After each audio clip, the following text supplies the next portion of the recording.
Hello students, welcome to MOS classes.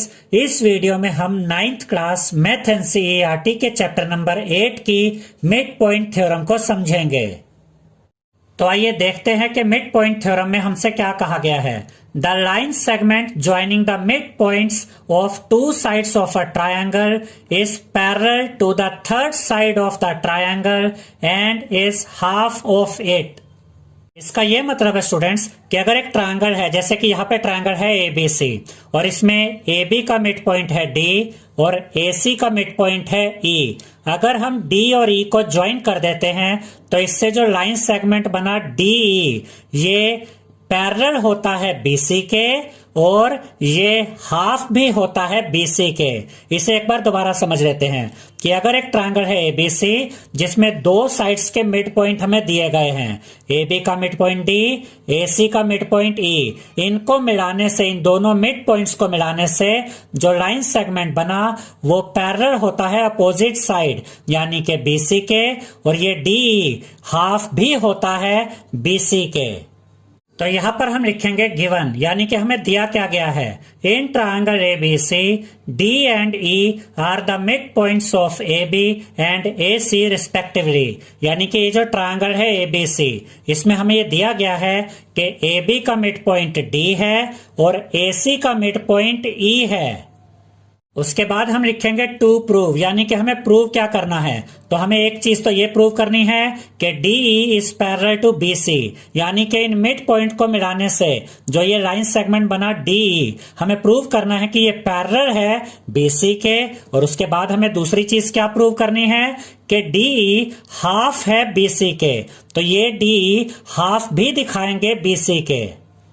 इसके बाद यहां पर हम कंस्ट्रक्शन करेंगे और लिखेंगे construction produce the line segment DE to F such that DE is equal to EF join FC। यानी कि ये जो DE है इसको हम आगे बढ़ाएंगे F तक और इस तरह से बढ़ाएंगे कि DE और EF आपस में इक्वल होंगे और उसके बाद हम F और C को आपस में ज्वाइन कर देंगे।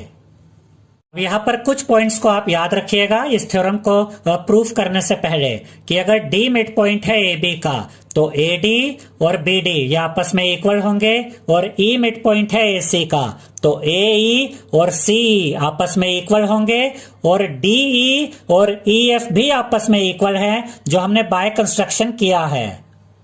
अब इस मिड पॉइंट थ्योरम को प्रूव करने के लिए जो सबसे मेन काम हमें करना है वो है इस क्वाड्रिलेटरल DBCF को पैरेललोग्राम प्रूव करके दिखाएंगे। जैसे ही हम DBCF को एक पैरेललोग्राम प्रूव कर देंगे तो ये दोनों रिजल्ट्स जो हमें चाहिए ये हमें मिल जाएंगे। तो इस फिगर में जो दो ट्रायंगल्स है जो हमें यूज करने हैं उनमें से एक है ये ट्रायंगल AED और उसके बाद ये वाला ट्रायंगल CEF। हम इन दोनों ट्रायंगल्स को कॉन्ग्रुएंट प्रूव करेंगे सबसे पहले। तो यहां पर हम लिखेंगे in triangle AED and triangle CEF। तो ये हमारा प्रूफ अब यहां पर स्टार्ट हो चुका है। हमने ये वाला ट्रायंगल लिया और ये वाला ट्रायंगल लिया। अब इन दोनों ट्रायंगल्स को अगर कॉन्ग्रुएंट प्रूव करना है तो कोई तीन चीजें हमें इक्वल चाहिए। तो सबसे पहले हम लिखेंगे AE is equal to CE और इसका रीजन हम लिखेंगे because E is the mid point of AC। देखिए स्टूडेंट्स, AE इक्वल है CE के, क्यों? क्योंकि E मिड पॉइंट है AC का। तो इस ट्रायंगल की AE साइड और इस ट्रायंगल की CE साइड ये दोनों आपस में इक्वल आ गए। देखिए स्टूडेंट्स, इस एंगल को हम नाम दे देते हैं एंगल 1 और इसे नाम दे देते हैं एंगल 2। ये दोनों एंगल्स आपस में इक्वल होंगे क्योंकि ये वर्टिकली अपोजिट एंगल्स हैं। तो यहाँ पर देखिए हमने लिखा angle 1 is equal to angle 2, reason लिखेंगे वर्टिकली अपोजिट एंगल्स। उसके बाद हम लिखेंगे DE is equal to FE by construction. देखिए इस ट्रायंगल की DE साइड और इस ट्रायंगल की FE साइड ये दोनों साइड्स आपस में इक्वल है, क्योंकि जब हमने कंस्ट्रक्शन की थी तो उसमें ये बताया था कि DE और FE आपस में इक्वल होंगे, इसीलिए यहां पर हमने लिखा DE is equal to FE। अब देखिए ये साइड इसके इक्वल, ये एंगल इसके इक्वल, ये साइड इसके इक्वल। तो साइड एंगल साइड से ये दोनों ट्रायंगल्स कॉन्ग्रुएंट प्रूव हो गए हैं। तो यहां पर हम लिखेंगे triangle AED is congruent to triangle CEF by side angle side rule। अब हम इस फिगर को यहां पर रख देते हैं ताकि आपके लिए इसको देखना इजी हो जाए। अब देखिए स्टूडेंट्स, ये दोनों ट्रायंगल्स, ट्रायंगल AED और ट्रायंगल CEF, हमने इन दोनों ट्रायंगल्स को कॉन्ग्रुएंट प्रूव कर दिया है। ठीक है, तो अगर ये दो ट्रायंगल्स कॉन्ग्रुएंट है तो इनके कोरस्पोंडिंग पार्ट्स आपस में इक्वल होंगे। तो इस एंगल को हम नाम दे देते हैं एंगल 3 और इस एंगल को हम नाम दे देते हैं एंगल 4। अब देखिए, ये दोनों ट्रायंगल्स आपस में कॉन्ग्रुएंट है, तो यहां पर हम लिखेंगे AD is equal to CF और इसका रीजन हम लिखेंगे बाय CPCT और इसको नाम दे देंगे फर्स्ट इक्वेशन। देखिए, ये दोनों ट्रायंगल्स कॉन्ग्रुएंट है तो इसकी AD साइड और इसकी CF साइड ये आपस में इक्वल होंगे बाय CPCT। आप यहां पर भी मैच कर सकते हैं, AD इक्वल है CF के। तो ये जो ऑर्डर होता है ना ट्रायंगल्स के नाम का, ये भी बहुत इंपॉर्टेंट होता है। A फर्स्ट लेटर है, D थर्ड लेटर है, ऐसे यहाँ पर C भी अगर फर्स्ट लेटर है तो F थर्ड लेटर होना चाहिए। AD इक्वल है CF के, इससे आपको कोरस्पोंडिंग पार्ट्स को देखने में इजी हो जाता है। ऐसे ही इस ट्रायंगल का एंगल 3 और इस ट्रायंगल का एंगल 4 ये भी आपस में इक्वल होंगे बाय CPCT और ये हमारी सेकंड इक्वेशन होगी। देखिए, एंगल 3 कौन से वर्टेक्स पे बन रहा है? D पे, और एंगल 4 कहाँ बन रहा है? F पे। देखिए, ये D भी लास्ट में है और F भी लास्ट में है, यानी कि हमने जो एंगल लिखे हैं ये वाकई में कोरस्पोंडिंग एंगल्स हैं। तो यहां से अब हमें ये दो चीजें मिल गई, AD इक्वल है CF के और एंगल 3 इक्वल है एंगल 4 के। अब हम आगे बढ़ते हैं। अब यहां पर हम लिखेंगे now D is the mid point of AB, therefore AD is equal to DB, यानी कि D मिड पॉइंट है AB का, और अगर D मिड पॉइंट है AB का तो AD और DB ये दोनों आपस में इक्वल होंगे। उसके बाद हम लिखेंगे DB is equal to CF। अब ये कैसे आया? फर्स्ट इक्वेशन में हमने ये प्रूव किया था कि AD इक्वल है CF के, AD इक्वल है CF के। अब इन दोनों को ध्यान से देखिए स्टूडेंट्स, DB भी AD के इक्वल है और CF भी AD के इक्वल है। तो अगर ये दोनों ही AD के इक्वल हैं तो ये दोनों आपस में भी इक्वल होंगे, इसीलिए DB इक्वल है CF के और ये हमारी थर्ड इक्वेशन है। तो यहां से हमें क्या मिला? DB इक्वल है CF के, और हम मेन काम अभी क्या कर रहे हैं? हमें DBCF को एक पैरेललोग्राम प्रूव करना है सबसे पहले, उसके बाद ही हम मिड पॉइंट थ्योरम को प्रूव कर पाएंगे। इसीलिए सबसे पहले हमने DB को CF के इक्वल दिखाया। तो ये जो क्वाड्रिलेटरल है DBCF, इसमें ये वाली साइड DB और ये वाली साइड CF इक्वल आ गई है। उसके बाद हम लिखेंगे now DF intersects AD and FC at D and F respectively such that angle 3 is equal to angle 4। Second equation में हमने ये प्रूव किया था स्टूडेंट्स कि एंगल 3 और एंगल 4 इक्वल हैं, और यहां पर देखिए हमने क्या लिखा कि जो DF है ये इंटरसेक्ट कर रही है AD को और FC को, और ये एंगल 3 और एंगल 4 ये आपस में इक्वल हैं। और ये कौन से एंगल है? ये अल्टरनेट इंटीरियर एंगल्स हैं। कैसे? यहां से देखिए, ये AD है और ये FC है और DF इनको इंटरसेक्ट कर रही है। तो ये एंगल 3 और ये एंगल 4 ये कौन से एंगल्स है? ये अल्टरनेट इंटीरियर एंगल्स है। याद रखिएगा स्टूडेंट्स कि अगर ये दो लाइंस कट रही हैं इस DF के द्वारा और अगर अल्टरनेट इंटीरियर एंगल्स इक्वल हैं तो ये कटने वाली लाइंस पैरेलल होंगी, यानी कि अगर ये अल्टरनेट इंटीरियर एंगल्स इक्वल हैं तो AD और FC आपस में पैरेलल होंगी।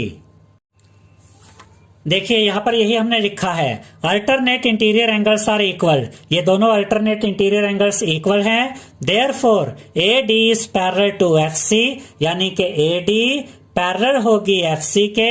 और उसके बाद हमने क्या लिखा? DB is parallel to FC। अब ये कैसे आया? देखिए, अगर AD पैरेलल है FC के तो AD से ही तो DB निकला है, तो चाहे हम AD को FC के पैरेलल कहें या DB को FC के पैरेलल कहें, बात एक ही है, क्योंकि DB AD से ही आगे बढ़ाने से बनी है। यहां पर हमें क्या मिल गया? DB पैरेलल है FC के। ये हमारी फोर्थ इक्वेशन है। ध्यान से देखिए स्टूडेंट्स, थर्ड इक्वेशन में हमें मिला था DB और FC आपस में इक्वल है। CF बोलिए या FC बोलिए, बात एक ही है, यानी कि DB और FC आपस में इक्वल है, वो हमें यहाँ पर मिला था। और यहाँ क्या मिला, DB और FC पैरेलल भी है, यानी कि DB और FC इक्वल भी है और पैरेलल भी है। और अगर किसी क्वाड्रिलेटरल में कोई एक पेयर, अपोजिट साइड्स का कोई एक पेयर इक्वल भी होता है और पैरेलल भी होता है, तो ये पूरा क्वाड्रिलेटरल एक पैरेललोग्राम होता है। तो यहां पर हम लिखेंगे from equation 3 and 4 DBCF is a quadrilateral such that one pair of sides are equal and parallel. Therefore DBCF is a parallelogram. इसका ये मतलब है स्टूडेंट्स कि इक्वेशन 3 और इक्वेशन 4 से हमें ये पता चलता है कि इस क्वाड्रिलेटरल DBCF में जो ये पेयर ऑफ अपोजिट साइड्स है DB और FC, ये दोनों इक्वल भी हैं और ये दोनों पैरेलल भी हैं, इसलिए DBCF एक पैरेललोग्राम है। तो ये DBCF एक पैरेललोग्राम होगा। अब देखिए, अगर DBCF एक पैरेललोग्राम है तो जो DF है ये DF पैरेलल होगा BC के। क्यों? क्योंकि पैरेललोग्राम की जो अपोजिट साइड्स होती हैं वो पैरेलल होती हैं। और DF इक्वल भी होगा BC के, क्योंकि पैरेललोग्राम की अपोजिट साइड्स इक्वल भी होती हैं। तो यहाँ पर हम लिखेंगे DF is parallel to BC and DF is equal to BC। और इसका रीजन हम लिखेंगे because opposite sides of a parallelogram are parallel and equal. उसके बाद यहां पर हम लिखेंगे because DE is equal to FE, therefore DE is equal to half of DF। देखिए स्टूडेंट्स, जब हमने कंस्ट्रक्शन की थी तो हमने क्या कहा था कि जितना DE है उतना ही FE भी है, यानी कि DE और FE इक्वल है, तो इनको हमने इक्वल लिखा। अब देखिए, अगर DE और FE इक्वल है तो जो DE है ये इस पूरे DF का हाफ होगा, आधा होगा, इसीलिए यहां पर हमने लिखा DE is equal to half of DF। और अभी यहां पर हमने क्या प्रूव किया था कि DF और BC इक्वल हैं, यानी कि ये जो DF है और ये जो BC है ये पैरेललोग्राम की अपोजिट साइड्स हैं, इसलिए BC और DF इक्वल हैं। और अगर DF और BC इक्वल हैं तो DF की जगह यहां पर हम BC लिख सकते हैं। तो यहां पर हम लिखेंगे DE is equal to half of BC, और इसका रीजन हम लिखेंगे because DF is equal to BC। तो एक चीज तो हमें यही प्रूव करनी थी कि जो DE है वो इस BC का हाफ है, वो हमने यहां पर प्रूव कर दिया।